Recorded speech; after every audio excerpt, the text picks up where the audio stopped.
est l'état de ton cœur ce matin? Donc aujourd'hui, on va continuer notre étude dans Matthieu chapitre 13, Marc chapitre 4 et Luc chapitre 8 à propos de la parabole des terrains. Il y a 4 types de terres qui représentent chacun un état de cœur différent. Aujourd'hui, on va parler de la bonne terre, donc de l'état de cœur réceptif à la parole de Dieu. En Marc chapitre 4 au verset 20, il est écrit « D'autres enfin reçoivent la semence dans la bonne terre. Ce sont ceux qui entendent la parole, l'accueillent et portent du fruit avec un rapport de 30, 60 ou 100 pour 1. C'est ceux qui entendent la parole de Dieu, l'acceptent et la laissent donc prendre racine dans leur cœur et elle va ensuite produire le fruit de l'esprit.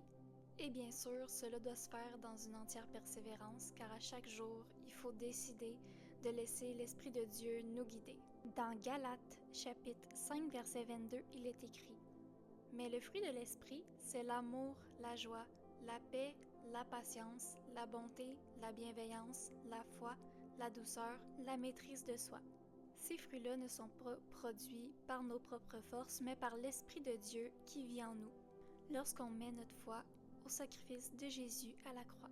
C'est donc le Saint-Esprit, l'Esprit de Dieu qui est en nous, qui nous fait produire les traits de personnalité de Jésus, qui est l'image du Dieu invisible. Peu importe tu es rendu où dans ta marche avec Dieu, sache que Dieu t'aime. Et ce qu'il veut, c'est que tu lui permettes de transformer ton cœur par le renouvellement de l'intelligence, afin de discerner sa volonté, qui est bonne, agréable et parfaite. Et l'Esprit de Dieu en toi va donc produire, pas par tes propres forces, mais par la force et la puissance de Dieu, les fruits de l'Esprit. Je t'invite à faire cette prière. Seigneur, pardonne-moi. Mon cœur est tortueux plus que tout.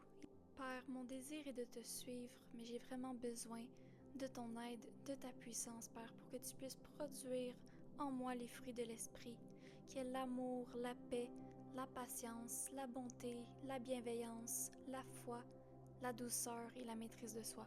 Je sais que c'est que par toi que je peux produire ces fruits-là, et non par mes propres forces.